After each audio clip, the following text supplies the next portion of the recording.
हजुरलाई आज म घरमै सजिलैसँगले डल्ले खुर्सानीको पेस्ट अचार वा अकबरे खुर्सानीको पेस्ट अचार बनाएर देखाउँदैछु। युट्युब च्यानल अमर पञ्ची फुड वर्ल्डमा हजुरहरूलाई धेरै धेरै स्वागत छ। आजको भिडियो एकदम विशेष रहनेछ, त्यही भएर अन्तिमसम्म चाहिँ भिडियोलाई हेरेर साथ दिनुहोला। आज म हजुरहरूलाई कुनै पनि अचार कसरी लामो समयसम्म टिकाउन सकिन्छ भनेर केही टिप्सहरू पनि सेयर गर्दैछु। हामीले अचारलाई लामो समयसम्म टिकाउनको लागि सकेसम्म सिसाको बोतलले युज गर्नुपर्छ। अझ एयरटाइट कन्टेनर भए अझ राम्रो। यसलाई मनतातो पानीले धुनुपर्छ र राम्रोसँगले घाममा सुकाउनुपर्छ। सुरुमा मैले यसरी अकबरे खुर्सानीलाई चाहिँ 2 दिनसम्म कम्प्लिटली घाममा सुकाएँ। सकेसम्म 2 दिनसम्म नै सुकाउनु होला चर्को घाममा। यसका साथसाथै 2वटा रातो गोलभेडा चाहिन्छ र यसरी तोरीको तेल चाहिँ 6 चम्चा जति चाहिन्छ। साथसाथै टिमुर 5वटा, बेसार आधा चम्चा, तोरी 1 चम्चा र हामीलाई नभई नहुने कुरा भनेको भिनेगर हो। भिनेगर 2 चम्चा युज गर्ने। भिनेगर युज गर्यौँ भने पनि हामीले अचारलाई लामो समयसम्म टिकाउन सक्छौँ। साथसाथै रातो खुर्सानी आधा चम्चा, लसुन 3वटा जति र नुन चाहिँ आधा चम्चा युज गरेँ। हजुरहरूलाई चर्को मनपर्छ भने 1 चम्चासम्म युज गर्न सक्नुहुन्छ। त्यसपछि यो राम्ररी सुकेको अकबरे खुर्सानीलाई सुकेको मिक्सरको जारमा यसरी मैले एकैछिन मात्रै ब्लेन्ड गर्दैछु। धेरै बेर चाहिँ ब्लेन्ड नगर्नु होला, एकैछिन मात्रै गर्नु होला। यसलाई पुरै धुलो पिठो बनाउनु हुँदैन, यत्तिको हुनुपर्छ। हेर्नुहोस् है त।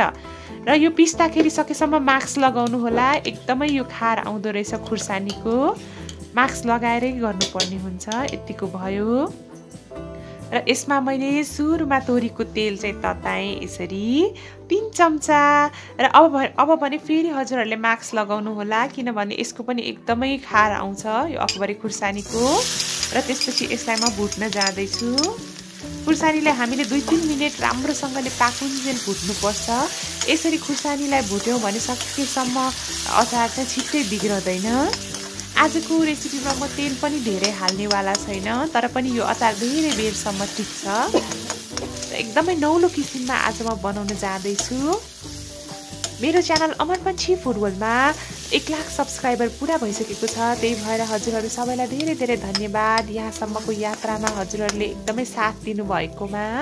र आगामी दिनहरूमा पनि यसरी नै साथ दिनुहोला भनेर मैले आशा राख्दछु। फेरि मैले 4 चम्चा तोरीको तेल राखेँ र यसरी तोरीलाई फुराउँदैछु र यसरी टिमुरलाई पनि फुराउँदैछु। कुनै पनि अचारमा तोरी पिसेर हाल्दाको स्वाद छुट्टै हुन्छ र यसरी भुटेर हाल्दाखेरिको स्वाद चाहिँ छुट्टै नै हुन्छ। तेलमा भुट्दाखेरि यसलाई चाहिँ म पिस्नेवाला छैन। यसलाई एकैछिन पकाउनु होला। हेर्नुहोस् है त। यसले हल्का कलर चेन्ज गर्ने बित्तिकै मैले यसरी लसुनलाई मजाले भुट्दैछु। लसुन चाहिँ हामीले कम्तीमा पनि 1 मिनटसम्म मजाले फ्राई गर्नुपर्छ। लसुनले पनि हल्का कलर चेन्ज गर्ने बित्तिकै म अरू चिजहरू बिस्तारै थप्न जाँदैछु। हजुरहरूलाई कुनै पनि रेसिपी मैले बनाएको हेर्न चाहनुहुन्छ भने चाहिँ तल कमेन्ट सेक्सनमा कमेन्ट गरिदिनु होला। र हजुरहरूले मेरो च्यानल अमर पञ्ची फुड वर्ल्डलाई सब्सक्राइब गर्नुभएको छैन भने प्लिज सब्सक्राइब पनि गरिदिनु होला है। र यसरी गोलभेडालाई पनि राखेँ। अब पनि हामीले यसलाई चाहिँ मजाले तेल र मसला नछुट्टिन्जेल पकाउनुपर्छ। त्योभन्दा अगाडि मैले रातो खुर्सानी राखेँ आधा चम्चा, नुन राखेँ 1 चम्चा जति, साथसाथै यसरी बेसार आधा चम्चालाई राखेर मजाले पकाउनुपर्छ हामीले। यो चाहिँ तबसम्म पकाउनुपर्छ जबसम्म तेल र मसला राम्रोसँगले छुट्टिँदैन। यो भिडियोलाई सकेसम्म लाइक, कमेन्ट र सेयर गर्नुहोला यदि हजुरहरूलाई मन पर्यो भने।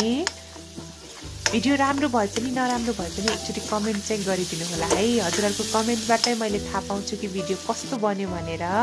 र यत्तिको भइसकेको छ। यत्तिको भइसकेपछि चाहिँ मैले भिनेगरलाई राखेँ। यो चाहिँ अझै पाकिसकेको छैन है। यो गोलभेडा चाहिँ गोलभेडा राम्ररी यदि पकाएनौँ भने चाहिँ अचार छिट्टै बिग्रिन्छ। र यसलाई चाहिँ मजाले पकाउँदै जानुपर्छ हामीले। र 1-2 मिनटपछि यो यसरी तेल माथि तैरिन थालिसकेको छ। त्यसको मतलब चाहिँ गोलभेडाको पेस्ट पाकिसक्यो। त्यसपछि चाहिँ मैले यसरी अघि फ्राई गरेको चिल्ली पेस्टलाई हालेँ। हजुरहरूले यसरी नै अकबरे खुर्सानीको सट्टामा नर्मल खुर्सानीको अचार पनि बनाएर खान सक्नुहुन्छ है त। हजुरहरूले पक्कै पनि आजको रेसिपी चाहिँ एकचोटि आफ्नो किचनमा ट्राई गर्नुहुन्छ भनेर मैले आशा राखेकी छु र हजुरहरूको भिडियो भन्नाले पनि यो हजुरहरूको रेसिपी कस्तो बन्यो भनेर चाहिँ कमेन्ट गर्नुहोला है। हेर्नुस् त यसरी मजाले तेल निस्किसकेपछि पनि 1-2 मिनेट मजाले पकाउनु होला। यसो गर्यो भने चाहिँ लामो समयसम्म पनि अचार रहिरहन्छ। यो अचारलाई चाहिँ 6 महिनासम्म हजुरहरूले स्टोर गर्दाखेरि पनि बिग्रदैन र धेरै चाहिँ मैले यो तेल पनि युज गरेकी छैन यो अचारमा, त्यही भएर धेरै अनहेल्दी पनि छैन। यो अचारले कुनै पनि किसिमले ग्यास्ट्रिकहरू गराउँदैन र यसरी राम्ररी सेलाइसकेपछि चाहिँ मैले यसरी सर्भ गरेँ र हजुरहरूलाई स्टोर गरेर पनि म देखाउँदैछु। हेर्नुस् त क्या यम्मी बनिसकेको छ र यसरी मैले राम्ररी स्टोर गर्न जाँदैछु। हरेक पटक यो चाहिँ तत्कालै खान मिल्छ, यसलाई घाममा सुकाइराख्नु पर्दैन र हरेक पटक अचार निकाल्दाखेरि सुक्खा चम्चाले मात्रै निकाल्नु होला है, नत्र अचार बिग्रन सक्छ। आजको भिडियो हजुरहरूलाई कस्तो लाग्यो, मन पर्यो भने भिडियोलाई लाइक कमेन्ट र सेयर गरिदिनु होला। साथै मेरो च्यानल अमर पन्छी फुड वर्ल्डलाई सब्स्क्राइब गर्न नबिर्सिनु होला। सकेसम्म यो भिडियोलाई सामाजिक सञ्जालहरूमा सेयर गरेर मलाई सहयोग गरिदिनु होला। Thank you so much for 100K subscribers. Goodbye.